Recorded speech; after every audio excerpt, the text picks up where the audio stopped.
जुमदुवार block committee youth बीपीएफनि गाहाय नेहाथारि खासियाबारि primary youth बीपीएफनि मानगोनां गाहाय नेहाथारि बिथां नरजित बसुमतारी लोगोसेयाव बड'लेण्ड स्टुडेन्ट्स इउनियननि अरायथा आफादगिरि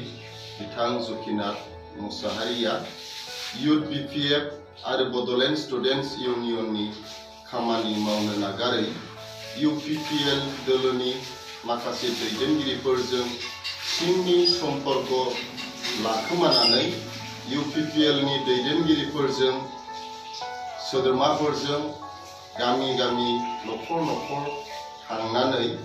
यूपीपीएल दोलोनि खामानि मावहैनाय यूपीपीएलनि बिजाथिनो भट होनो खावलायहैनाय बेखौ जोङो मोनसे सुलुंनिफ्राय रोखा खौरांखौ जों मोननाय जादों। बेनिखायनो दिनै जोङो खासियाबारि प्राइमारि कमिटि युथ बीपीएफ आरो बड'लेण्ड स्टुडेन्ट्स इउनियननि जथाय एग्जिकिउटिभ मावफुं मेलनि गेजेरजों जोङो मोनसे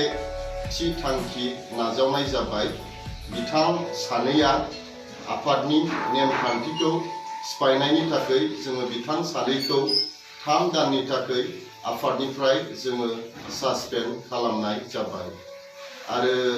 बे रादाबखौ बे मेसेजखौ नैबे भिडिअनि गेजेरजों बीपीएफखौ मोजां मोनग्रा रायजो राजाफोरनिसिम जोङो फोसावहरनाय जाबाय।